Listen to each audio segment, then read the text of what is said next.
Imagine a hidden world right beneath your feet. A world where survival meant squeezing through tunnels no wider than your shoulders. Where entire communities vanished underground to escape bombs and bullets. And where everyday people became masters of ingenuity just to live another day. Welcome to the story of Vietnam's legendary war tunnels. In this series, we'll descend into the shadows beneath the jungles of Siu Chi and beyond, exploring how these remarkable tunnels were carved by hand through hard earth, how their secret doors, trap-laden passages, and hidden chambers baffled powerful armies, and, most importantly, what life was like for those who called this underground labyrinth home.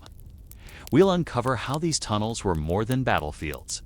They were makeshift hospitals, kitchens, classrooms, and command centers. We'll meet the resilient men, women, and even children who dug and hid. Healed and studied, cooked and planned, all in the darkness beneath the storm of war overhead. This is not just a tale of military strategy. It's a story of everyday heroism, ingenuity in the face of overwhelming odds, and the lengths to which people will go to protect their families and homeland. So grab a flashlight and a curious spirit. We're about to journey into one of history's most ingenious acts of survival. Don't forget to hit subscribe and join me as we descend into Vietnam's underground citadel, the tunnels of hope, hardship, and defiance. Let's dive in. Part 1. The necessity of going underground. The monsoon rains fell in thick silver sheets, drumming endlessly on the banana leaves and whipping the red earth of the Vietnamese countryside into a slippery, sucking mud. In villages flanked by emerald rice paddies and tangled jungle, the people lived in an uneasy lull between sudden violence. Overhead, the thrum and whine of bombers had become as common as the cries of cicadas at dusk. It was the spring of 1947, and the French colonial forces had returned to reclaim their old empire.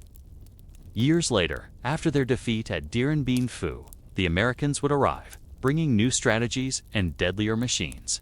For the villagers, farmers by day, resistance by night, the question was always the same: how to survive the storm. Plains circled, glinting in the brazen sun, their bellies fat with bombs. Sometimes, warnings would reach the villages: a runner, mud-caked and gasping, or a scattering of distant explosions. When that happened, everyone would drop their tools, their rice baskets, even their children, and run for cover. Too often, the nearest shelter was a shallow ditch or the tangled roots of a Bodhi tree. It was not enough. One night, as the river washed silently past the thatched bamboo huts, an old woman named Land gathered her family under the low eaves. "We are like fish in a pail," she whispered to her son, Tien, a wiry young man with calloused hands. "We must find the water, or we will suffocate." Her voice was steady, but her eyes flickered to the horizon where, even now, a glow pulsed, another hamlet burning. Tien and the other villagers understood. Daylight was owned by the enemy, by the helicopters, the ships, the bombers seen and unseen. But night offered a sliver of freedom. Under cloaks of darkness and sheets of rain, the community began to dig. At first, they scraped out shallow foxholes behind each hut, just enough room to curl up, press their faces to the earth, and pray the bombs would not find them. But the war did not stop. The foxholes became little trenches, then interconnected ditches. With each attack, each child lost, each old man maimed, the villagers' resolve hardened. They began to dream of something more than a hole in the ground, a hidden world, a place beneath the earth where none could be hunted. A beating heart beneath the battlefield itself. Every family contributed in secret, knowing the penalty if they were caught: torture, reprisal. Their entire village raised in retribution. By moonlight or the dim glow of oil lamps masked by cloth, old men with shovels and young boys with soup bowls began gouging deeper, longer tunnels.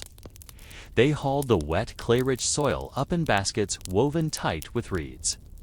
Scattering it by dawn along riverbanks or beneath the ancient mango trees, taking care not to leave fresh mounds that enemy patrols might notice.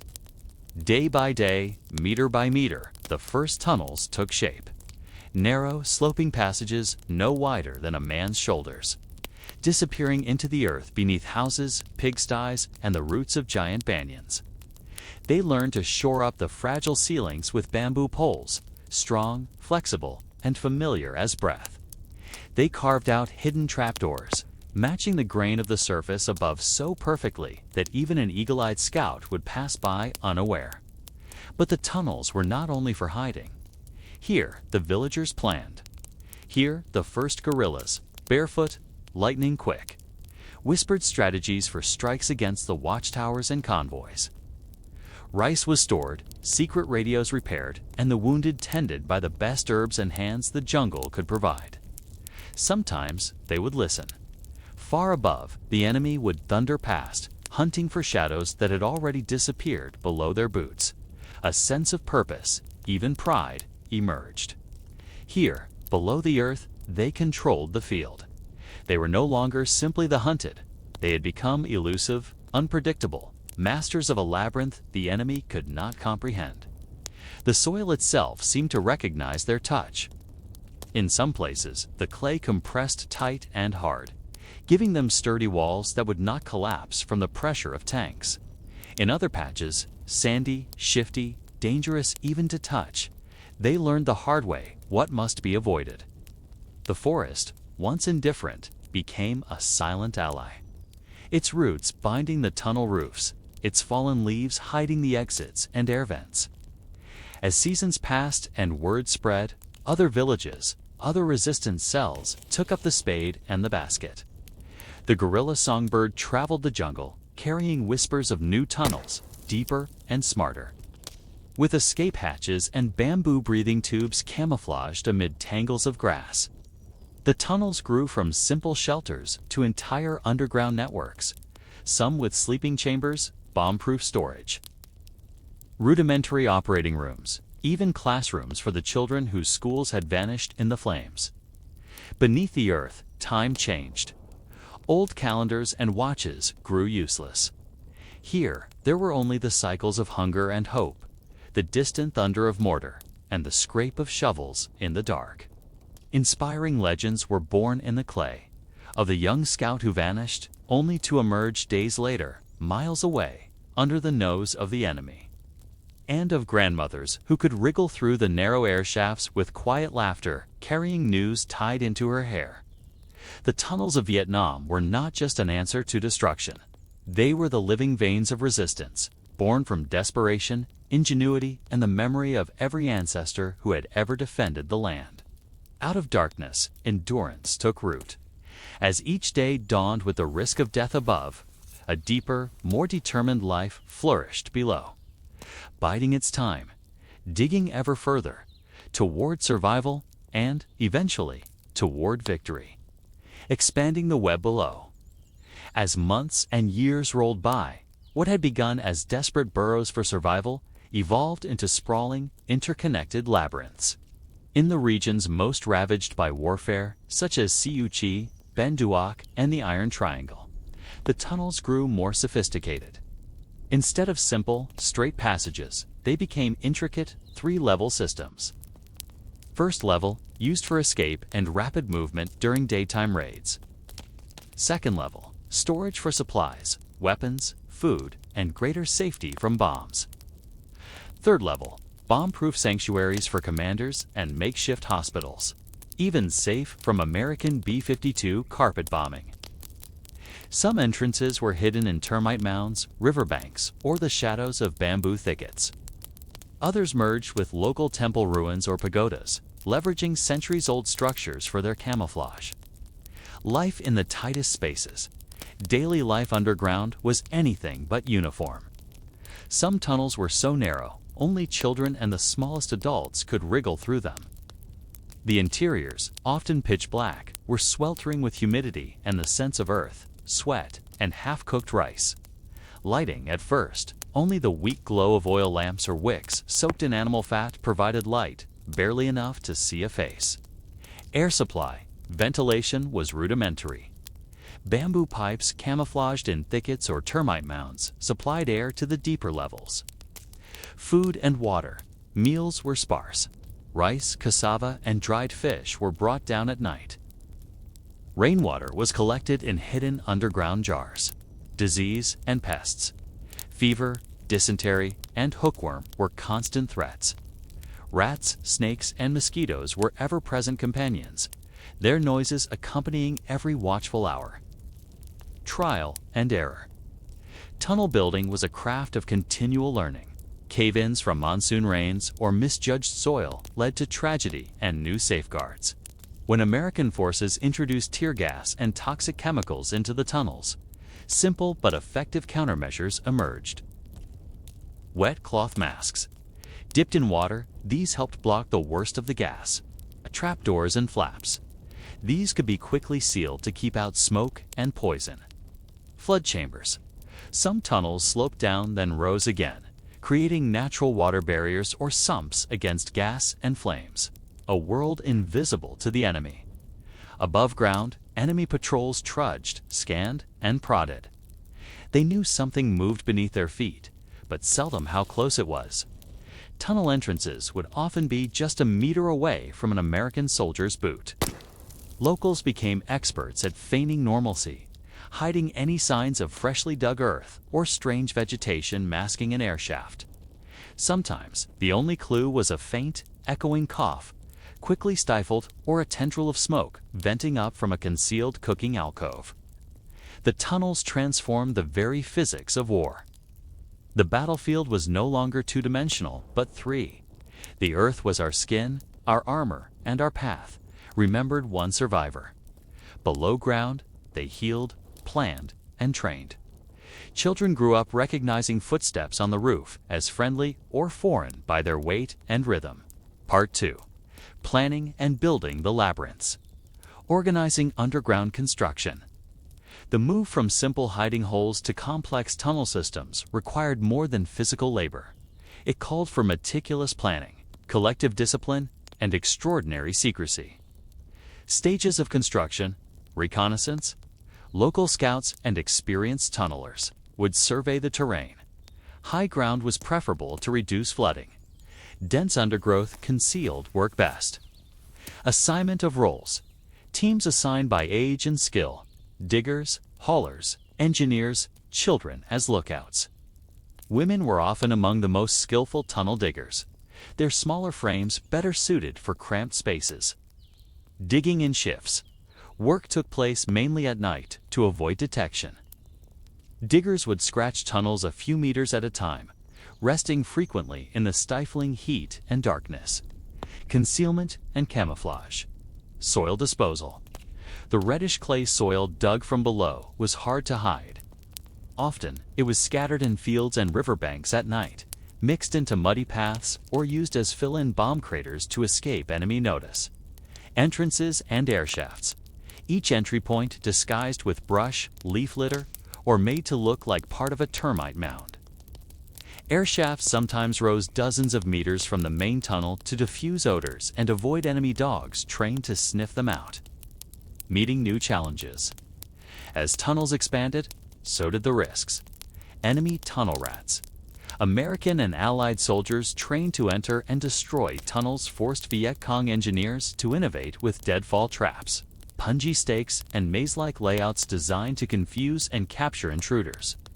Improved drainage. Underground channels and sloped tunnels drained floodwater away from critical areas.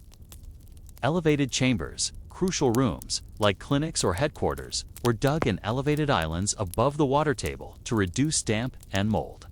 By the time American forces arrived in force, the Vietnamese underground networks, especially the Siu Chi tunnels, had evolved far beyond simple foxholes. Decades of struggle and ingenuity transformed isolated hiding spots into sophisticated multi-level labyrinths. These tunnels were crucial not just for survival, but for waging a proactive resistance campaign. Organization and roles. The construction and expansion of tunnel systems were highly organized undertakings, requiring scouting and planning. Experienced builders carefully selected high ground to avoid seasonal flooding. Soil type was tested for stability, with firm clay sought to reduce the risk of cave-ins. Division of labor. Diggers, haulers, engineers, and lookouts all had roles. Women often played a leading part in digging because their smaller size allowed them easier movement within tight passages. Stealth operations. Most digging happened at night or during heavy rain to mask noise. Tunnel entrances and air vents were disguised to appear as termite mounds, puddles, or tree roots.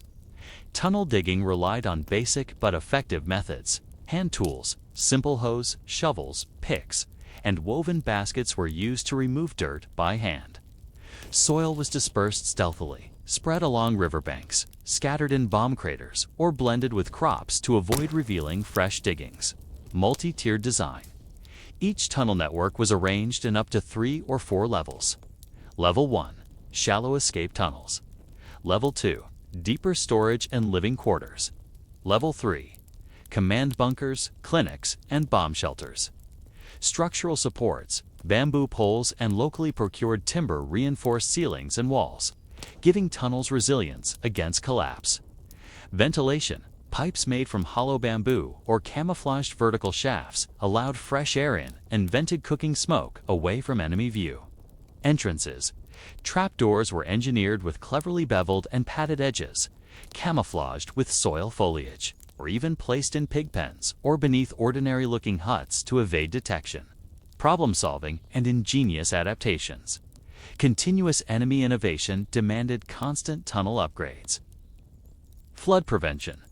Drainage channels sloped away from living areas. Important rooms were built slightly raised above the tunnel floor to avoid collecting water. Concealment. All air and smoke vents were split into several outlets far from kitchens, dispersing heat and moisture over a broad area to foil thermal imaging and canine patrols. Booby traps. Builders installed spikes, swinging doors, and trap pits rigged to injure enemies. Some designed to cripple tunnel rats who entered too clear tunnels. Chemical and gas defense. When U.S. troops released tear gas or flammable liquids into tunnels, defenders sealed off sections with tight trapdoors, created water traps or sumps to block chemical spread, and used wet cloth masks for protection. Smoke dissipation. Kitchens employed the home cam stove, a fire chamber with long zigzagging ducts that dissipated smoke over many meters, rendering detection through rising plumes nearly impossible. Expanding and linking tunnels. What once were isolated village shelters soon became sprawling, strategic networks. Backbone tunnels. Main lines linked separate communities, allowing fighters to move unseen across entire regions, deliver messages, and coordinate ambushes in distant locations. Branch networks, side tunnels connected living quarters, first aid stations, supply depots, operations rooms, and escape routes into forests, canals, or even under rivers. Escape routes. Multiple emergency exits and hidden hatches ensured fighters could vanish or counterattack unpredictably. Living and working below ground. While cramped and dark, the tunnels included more functional spaces than many would expect. Living quarters. Bunk rooms carved for families and combatants. Hospitals. Subterranean clinics provided clandestine care for the wounded. Schools and theaters. Some larger tunnels had classrooms and even spaces for propaganda film screenings and morale-boosting performances. Defensive achievements. American military engineers, equipped with advanced technology, found these tunnel systems almost impossible to neutralize. Even B-52 carpet bombing could not reliably destroy the deepest tunnels carved into hard clay. The tunnel's design, small, angled, and filled with simple yet effective traps, meant that only small, agile tunnel rats could attempt to infiltrate them, and these missions were fraught with danger and confusion. Part 3. Living underground, survival, community, and the rhythms of hidden life. Life inside the Vietnamese war tunnels was an existence apart from the sunlit world, defined by constant adaptation and communal endurance. Entire communities, men, women, children, and elders, found themselves confined to cramped quarters where silence and discipline could mean the difference between survival and destruction, sleeping and rest. Fighters and families slept on bamboo mats carved into the earthen walls. Shifts were staggered to conserve air and maintain guard vigilance. Meals, food was basic, usually rice, cassava, or foraged greens, brought underground in secret and shared communally. The Homecam smokeless stove allowed essential cooking, its design dispersing smoke so that it would not alert enemies above to their presence. Hygiene. Bathing was rare, disease common. Buckets of water harvested during rains and hidden in clay jars were rationed for drinking and cleaning wounds, not for comfort. Children. In some tunnels, children continued their lessons underground. Teachers used charcoal for writing and whispered stories about hope and resistance, determined that the next generation would not grow up in ignorance. Coping with physical and psychological hardships, health risks, malnutrition, malaria, hookworm, and constant infection were daily threats. Mosquitoes thrived in the damp air. Rats and snakes prowled the darkness, sometimes biting sleepers. Emotional toll. Claustrophobia was common. Many struggled with the endless waiting, the stifling air, and the knowledge that a single sound could spell disaster. Yet the presence of family and community, and the shared sense of mission, provided solace. Silence and stealth. Even mundane activities, coughing, walking, eating, were muted out of necessity. Communication was performed in whispers or hand signals. Babies' mouths were sometimes stuffed with cloth to prevent them from crying at dangerous times. Leaders and medics. Commanders gave orders in secret chambers, while medics tended to wounds using herbal remedies, improvising with whatever supplies could be smuggled into the tunnels. Runners and scouts. Messengers braved the risk of surfacing, carrying news, orders, and supplies through the maze of passages. Their memory for the routes, in darkness and amidst confusing dead ends, was crucial. Artisans and craftspeople. Some became skilled at repairing weapons, radios, or even sewing uniforms using salvaged fabric. Others crafted simple entertainment, a carved game piece, or a harmonica for precious moments of distraction. Despite the harsh reality, moments of camaraderie sustained the spirit. Storytelling and songs. At night, elders recited folk tales and songs softly, threading hope into the fabric of fear and loss. Celebrations. When rare victories or holidays occurred, portions of rice or salt might be set aside and shared. Laughter, though hushed, became a form of rebellion. Birth and death. Life persisted. A baby born in a narrow alcove, or funerals conducted quietly when comrades did not return. Over time, these underground communities developed rhythms and rituals of their own. Seasons passed, marked not by the monsoon's arrival, but by food shortages or the thunder of bombing. Strangers became family, united by shared dangers and endurance. Above ground, the world was ruled by soldiers and violence. Below, by patience, ingenuity, and hope. Underground life was not merely survival, it was defiance. It was a quiet assurance, day after silent day, that Vietnam's people would endure, adapt, and ultimately challenge even the most relentless foe. Beneath the dense jungle canopy of southern Vietnam, a world flourished where sunlight was a distant rumor and hope lived in the glow of oil lamps and whispered encouragements. The tunnels were not just survival infrastructure.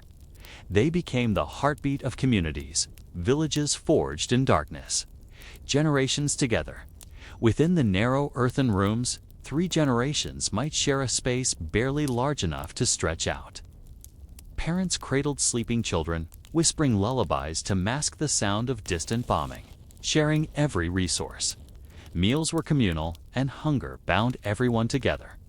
Food often arrived in secret from above at night, sometimes just a few handfuls of rice or wild greens. Elders and children ate first, with fighters deferring their share when rations ran low. Improvised comforts. Residents crafted small comforts. Reed mats, scrap fabric pillows, carved wood toys to bring a slice of normal life. A musical instrument, like a bamboo flute or harmonica, became prized. A melody could lift spirits for days. Education underground. Makeshift schools were carved in slightly wider spaces. Children learned arithmetic by scratching numbers in dusty tunnel walls and recited poems in soft unison. Folk tales, proverbs, and patriotic songs helped nurture cultural memory and defy despair. Moments of spirituality. Despite the risks, festivals and holidays such as Tet were marked.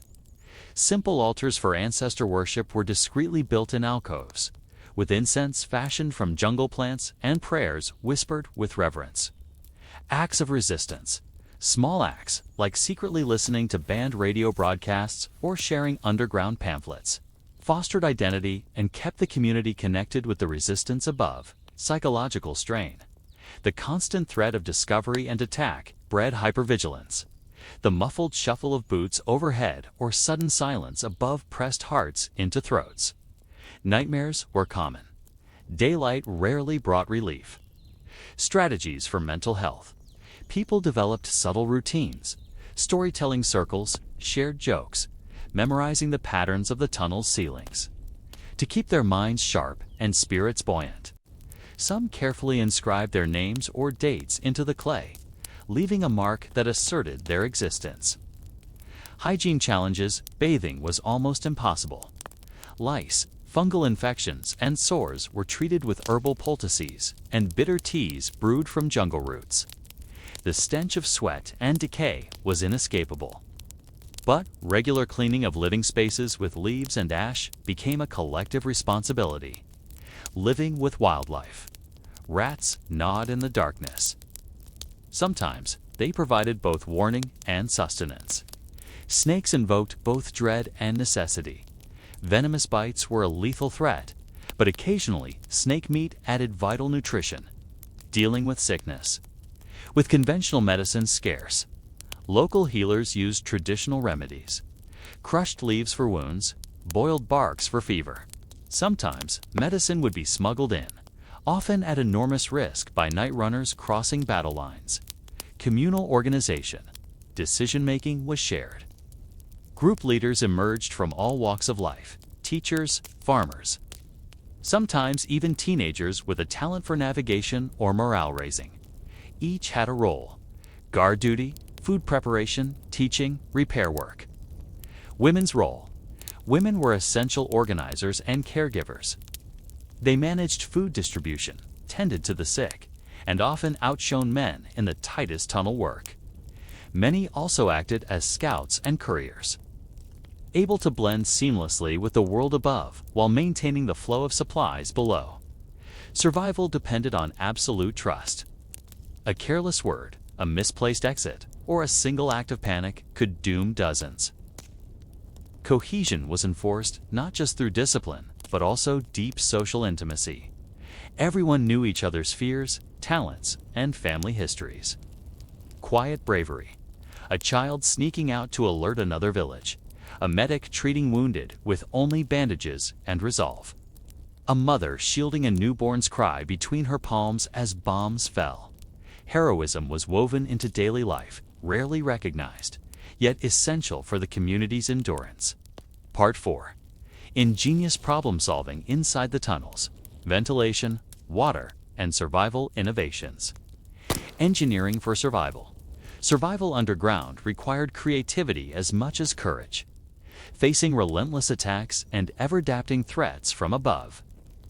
Vietnamese tunnel builders constantly refined their methods, developing ingenious technologies and tricks to address daily hazards: breathing, drinking, cooking, and even communicating while remaining concealed. Ventilation. Bringing air to the depths. Fresh air was vital for life in the stifling carbon dioxide-heavy darkness. Tunnel architects tackled this with simple yet clever solutions. Bamboo air shafts. Lengths of bamboo, hollowed and stacked end-to-end, were buried vertically at angled intervals, camouflaged with foliage or incorporated into termite mounds. These shafts let fresh air trickle down without betraying their presence. Multi-point vents. Multiple vents were dispersed above ground, so if the enemy discovered or blocked some, others continued to provide airflow. The vents were built into the roots of trees or massed in dense undergrowth, evading detection by sight, smell, or enemy dogs. One-way airflow. In deeper or multi-level areas, sloped ducts ensured stale air would not stagnate. Airflow was often manipulated, so smoke or odors exited far from entrances or living chambers. Smoke-free kitchens. The home cam stove. Preparing food undetected was a daily threat. Smoke could reveal location with a single, careless plume. To solve this, the innovative HomeCam smokeless stove was developed. Underground chambers. The stove was built into a deep pit, with its fire set below the surface. Zigzag ducts. The design incorporated a long, snake-like passage where smoke cooled before reaching the exit. As it moved through the duct, smoke dispersed, exited at scattered distant vents, and never revealed a single source. Camouflaged exits. Duct outlets were hidden in thickets or covered with leaves, ensuring minimal visible smoke. This design not only hid cooking smoke, but also kept heat and scent low, further reducing detection by infrared cameras or enemy animals. Water, both its lack and its abundance, was a constant challenge underground.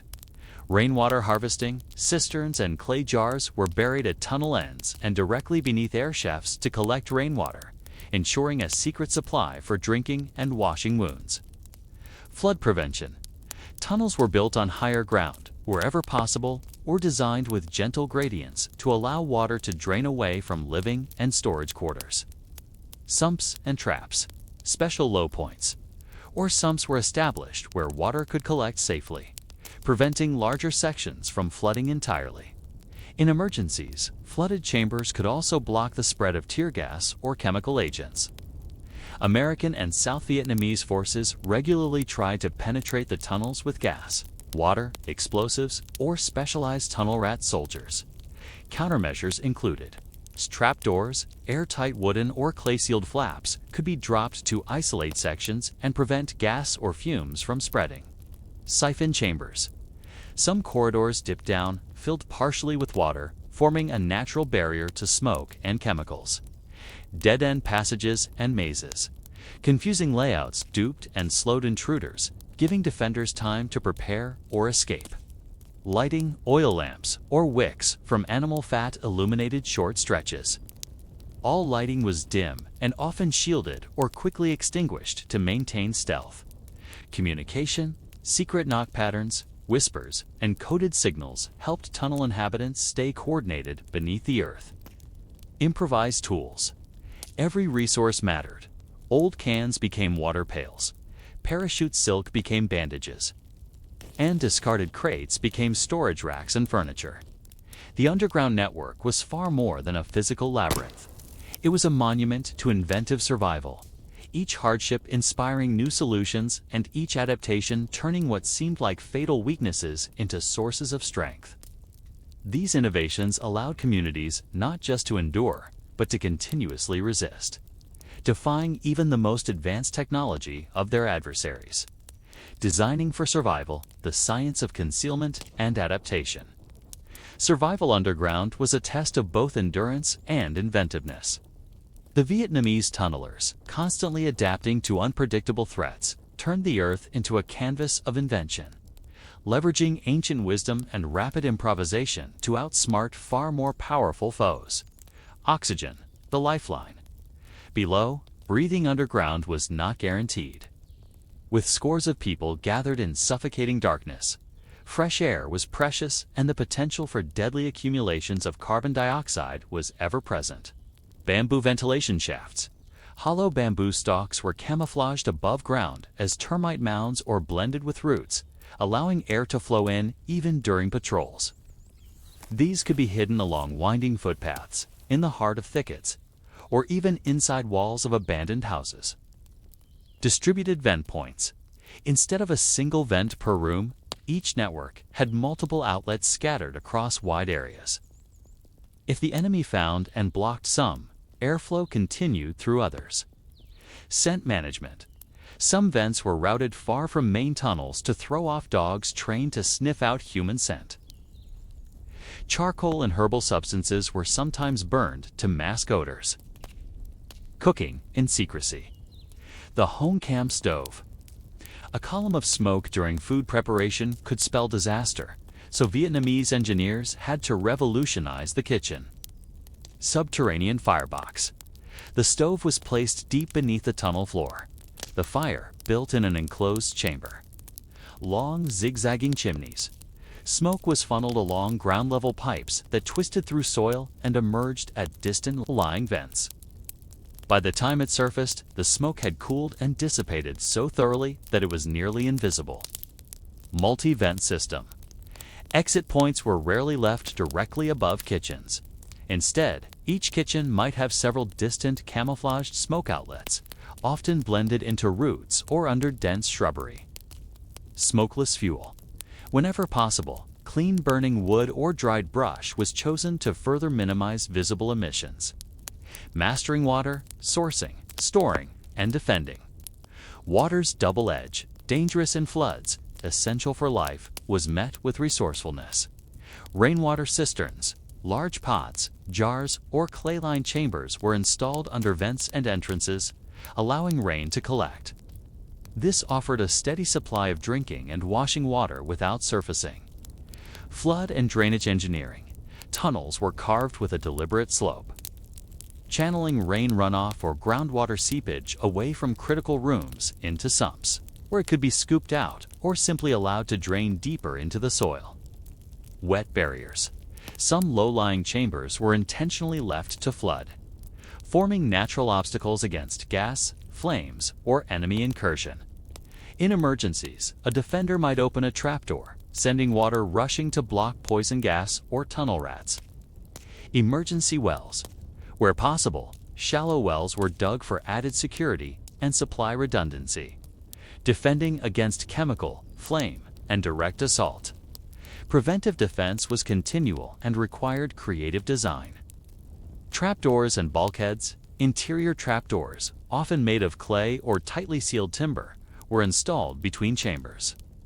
Closed quickly, these could isolate sections under gas or flame attack, or by time to escape. Siphon chambers and airlocks. Some passageways dipped down, then rose again, creating a water-filled barrier. Air could cross, but gas and flame could not, acting as a natural firewall and gas trap. Confusing layouts. Network designs featured multiple dead ends, sharp angles, and false passages to confuse invaders and force attackers into predictable, vulnerable points. Booby traps. Hidden spikes, pits, and swinging logs were engineered not just for lethality, but to create noise and alarms, alerting defenders deeper inside. Low light strategy. Oil lamps were placed in niches with flickering flames covered by metal or earthen shades to direct light downward. Wicks from animal fat or salvaged paraffin illuminated crucial spots only. Signals and codes. Sound traveled poorly through earth, so coded knocks, tapping on pipe vents, and other low-frequency signals were used to coordinate movements or communicate warnings. Mirrors and reflections. Where possible, fragments of glass or polished metal were used to direct light down twisting corridors or signal, silently across longer distances when visual contact was possible. Everyday ingenuity and recycling. Nothing went to waste in the tunnels. Repurposed materials, scraps from bombs, vehicles, and supply drops, parachute silk, metal packaging, were transformed into bandages, canteens, shoes, and blankets. Improvised furniture, storage bins from ammunition crates, beds from bamboo slats, and even makeshift tables from scavenged planks or leftover timber made living spaces more bearable. Medical solutions. Hollowed bamboo became splints and crutches. Jungle plants provided antiseptics and teas. Saline solution was brewed for wound washing. Communities rotated roles, maintenance, repair, lookout duty, and tool making, ensuring tunnels remained functional and safe.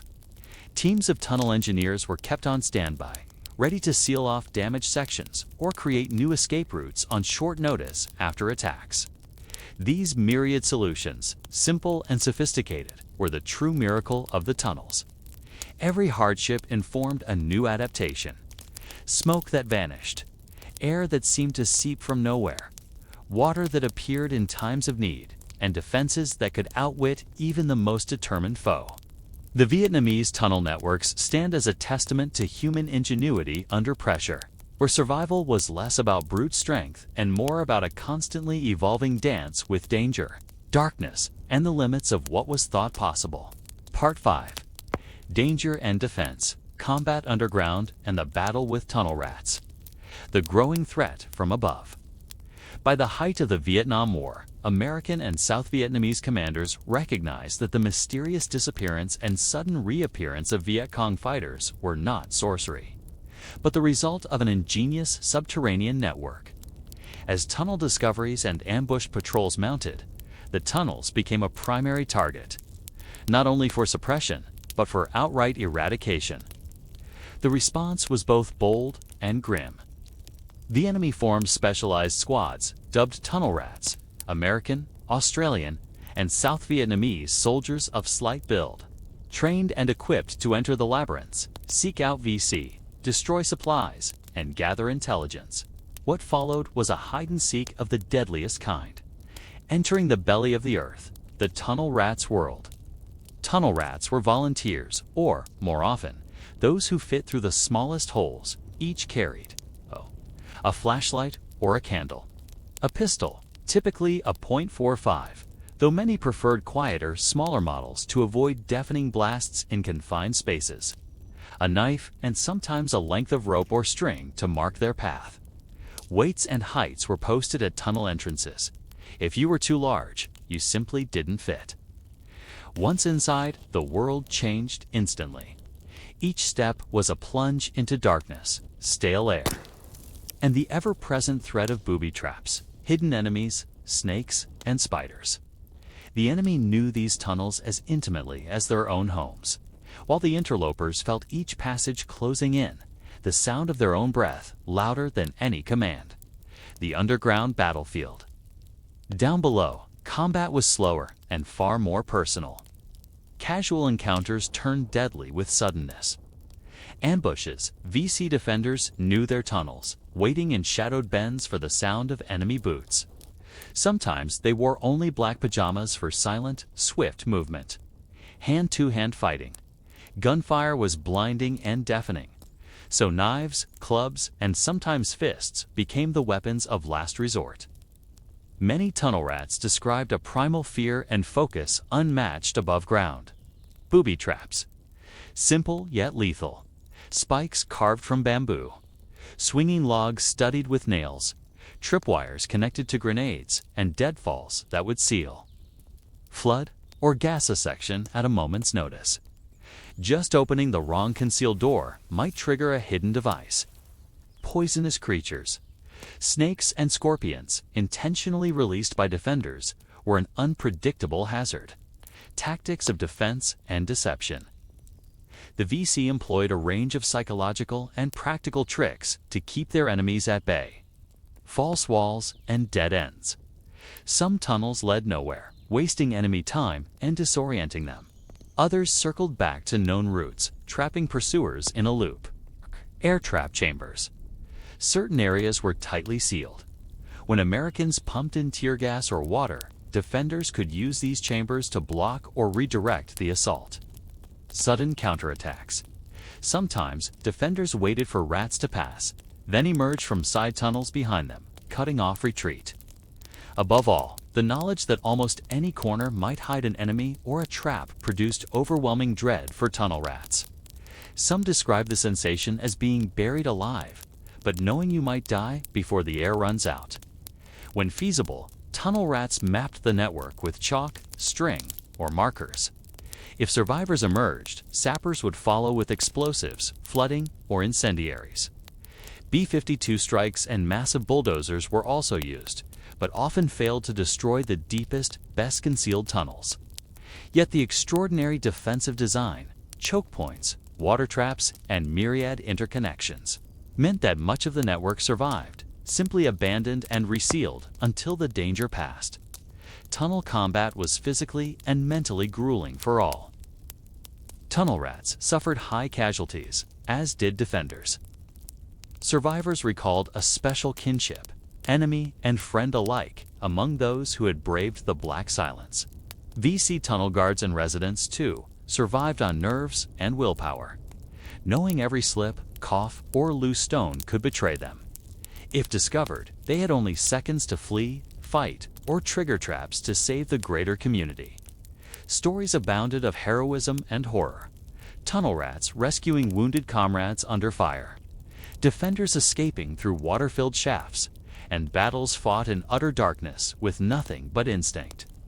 Veterans describe the tunnel war as like nothing else in history. A chess game, a nightmare, a challenge to every sense. The tunnels became a symbol of both Vietnamese resilience and the invaders' worst fears. Part 6. Healing, Resistance, and Community. Hospitals, Headquarters, and Hope Underground. Underground hospitals, medicine below the earth. In the humid bowels of the tunnel networks, entire hospitals were built from clay and bamboo. These secret clinics saved countless lives, often with little more than ingenuity and determination. Makeshift surgeries. Operating rooms were carved out of the thickest earth, insulated from noise and vibration. Lanterns fashioned from salvaged glass and oil cast dim pools of light as doctors performed surgeries. Set bones and stitched wounds, sometimes as enemy bombs shook the ceilings. Scarcity of supplies. Almost nothing was wasted. Bandages were washed and reused. Antiseptics came from jungle herbs, while syringes and scalpels were sterilized in boiled water hidden in clay pots.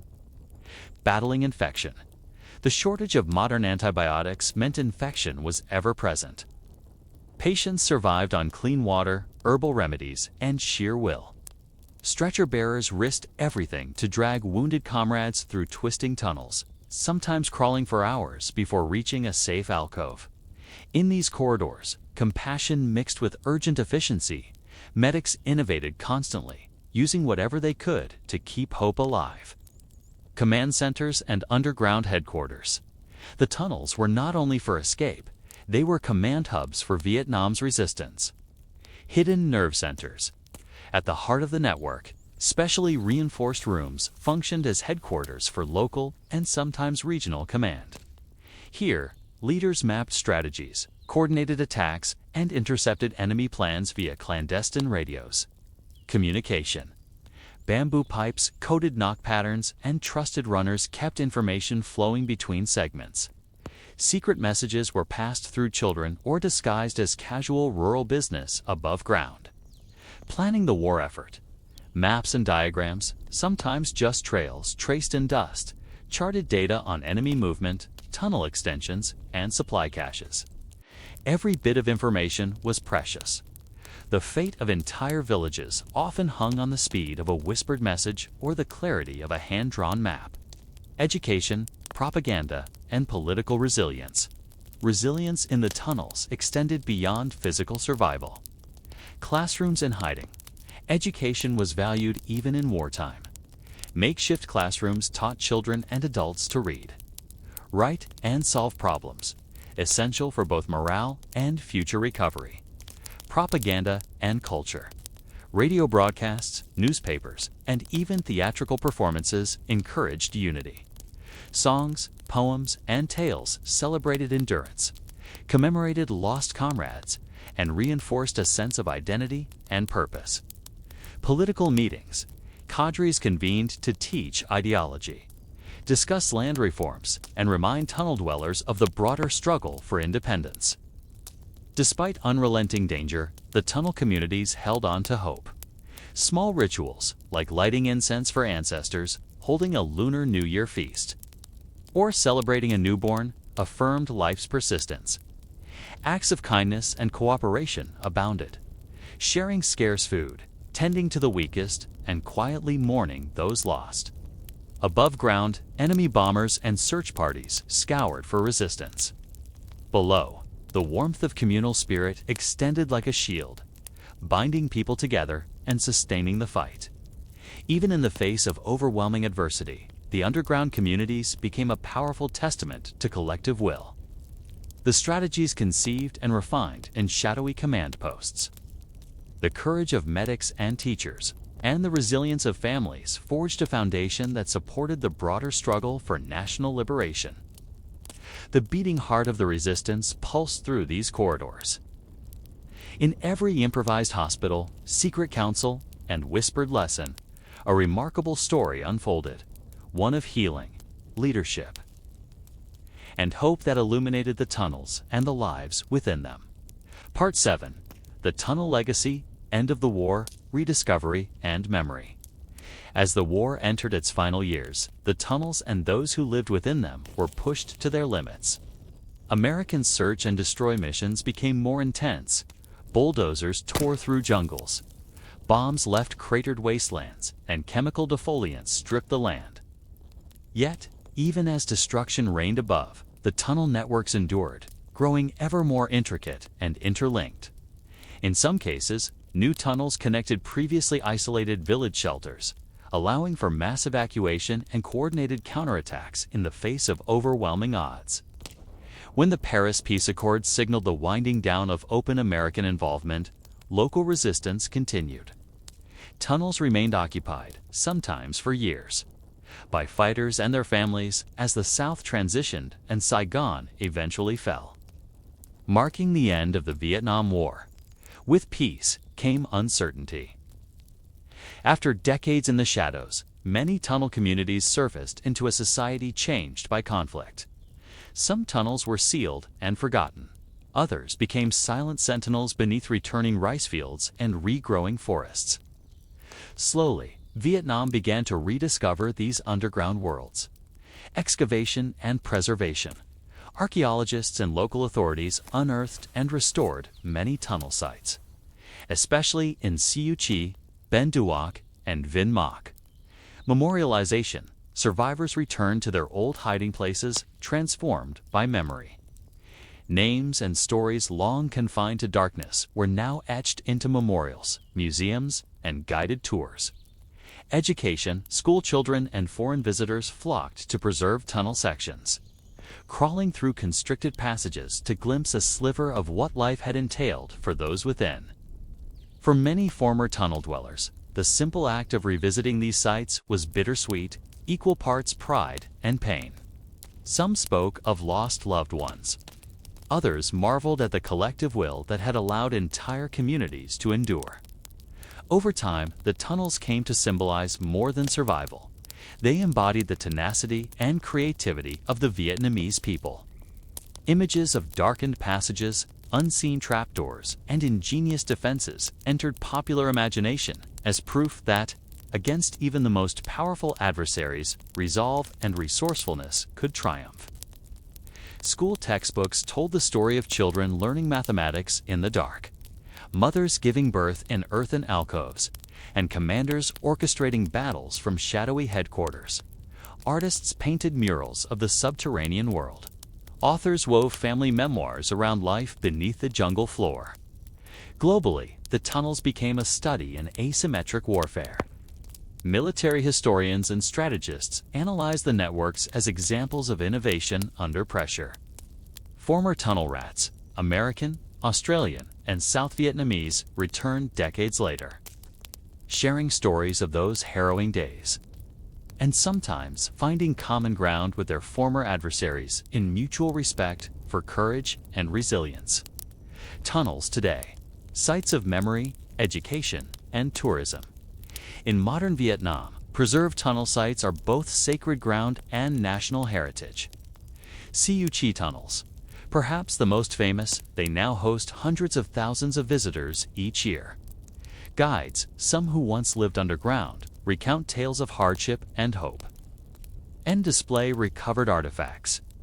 Oil lamps, booby traps, children's toys, medical kits fashioned from scrap metal. Vinh Moc tunnels.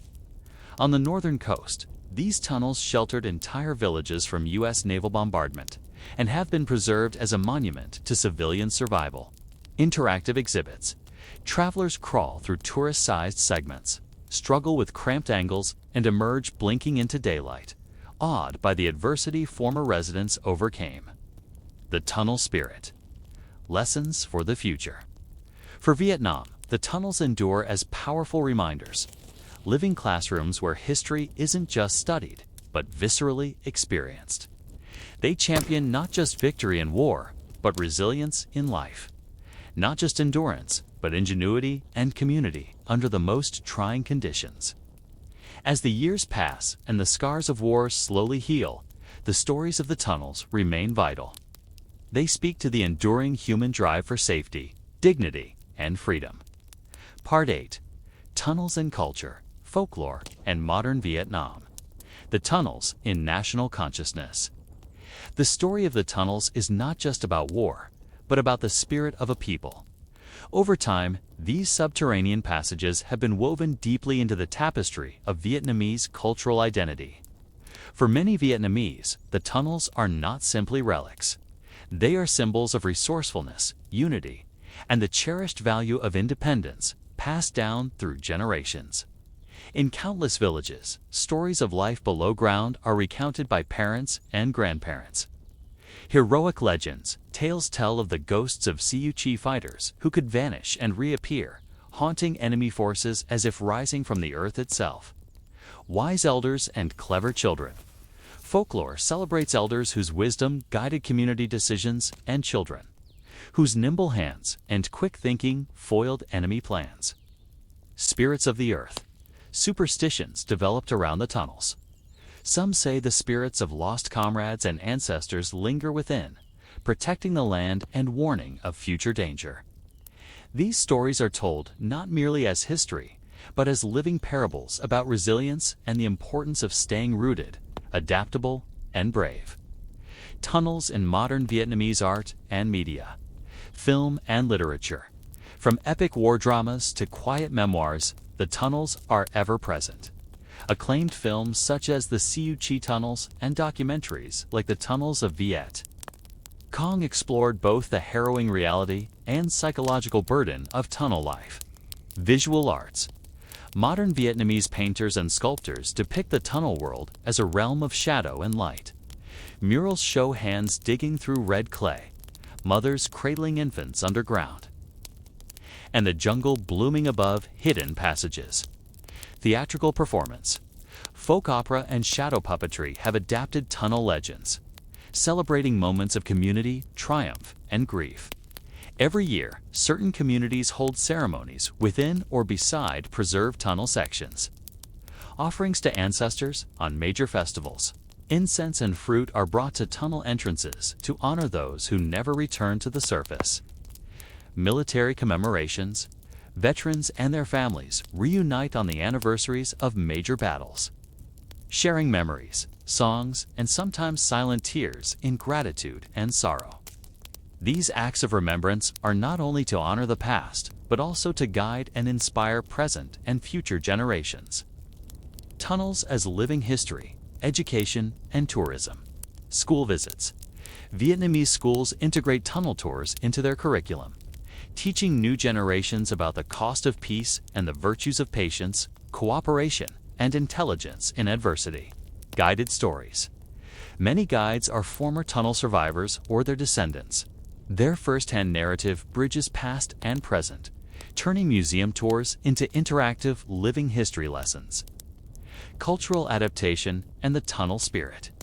The narrative of the tunnels has also shaped national attitudes toward adversity. Resilience in adversity. In times of economic or social challenge, Vietnamese often evoke the tunnel spirit, the belief that unity and creative adaptation can overcome the toughest obstacles. Innovation. Stories of ingenious tunnel engineering feed national pride in Vietnamese inventiveness and problem solving, encouraging youth to pursue science, technology, and education. Modern uses and inspiration.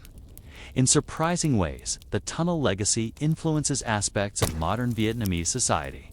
Disaster preparedness. The lessons learned have informed designs for flood shelters, community civil defense systems, and even some energy-efficient underground structures. Architecture. Elements of tunnel design, insulation, passive cooling, camouflage have found their way into eco-friendly architecture and engineering. Global cultural resonance. Outside Vietnam, the tunnels have become symbols in the global imagination. They appear in textbooks, museums, and even popular culture, teaching the world about asymmetric resistance, survival, and the victory of ingenuity over brute force. Veteran encounters, former tunnel rats now return as guests, meeting their former foes.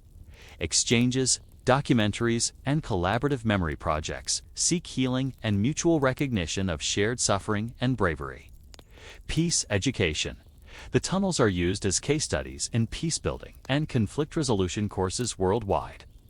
The tunnels in modern Vietnamese vision. Younger generations born in peace see the tunnels as a platform for both remembrance and a springboard for forward-looking national values. Cherishing community over individual gain. Investing in education and innovation. Cultivating humility and respect for history. In this way, the tunnels have shifted from dark sanctuaries of survival to luminous symbols of what Vietnam has endured, learned, and aspired to be. Part 9. Conclusion. Lessons from below and the enduring human spirit. The final chambers. What the tunnels teach us.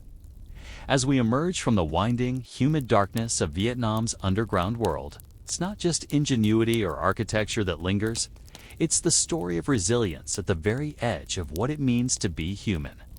The tunnels, stretching hundreds of kilometers under the feet of a determined people and their adversaries, are monuments to hope, sacrifice, and adaptation. Endurance in the face of unimaginable hardship. The tunnel communities, children, elders, fighters, mothers, survived not with an abundance of resources, but with purpose, stubbornness, and collective care. In their story, we see that survival is a communal act. Solitary bravery was not enough. Life underground depended on mutual sacrifice, trust, and the ability to rely on one another. Ingenuity flourishes under adversity. The air vents, the smokeless kitchens, the clever defenses and daily inventions reveal a creativity its makers never thought they possessed. Born from a need to endure and outwit forces far stronger than themselves. Children and culture matter. Tunnels were not just barracks, they were villages, schools, hospitals, and homes. Even amid bombs and darkness, poems, lullabies, and laughter persisted, nourishing an unbreakable spirit. The power and fragility of memory. Emerging into peace, many survivors of the tunnel years experienced both pride and sorrow.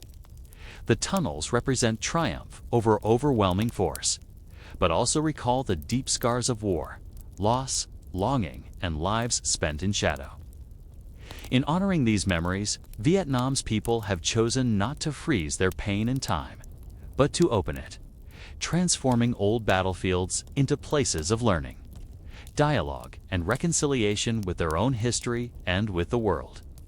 Lessons for today and tomorrow. The tunnels hold truths with relevance beyond geography or era. Empathy in adversity. True resilience comes not from brute strength, but from empathy, adaptability, and community. Peace is precious. Those who have lived in the tunnels teach us, by example, to cherish peace, to work for it, and to remember that healing takes generations. History as a guide. The lessons of ingenuity, shared burden, and flexible thinking resonate as models of how communities everywhere can respond to disaster, conflict, or deprivation. The tunnels as a living testament. Today, trees rise above the old tunnel sites. New generations play while unaware of the quiet endurance below their feet. Some tunnels ring with the voices of guides and students.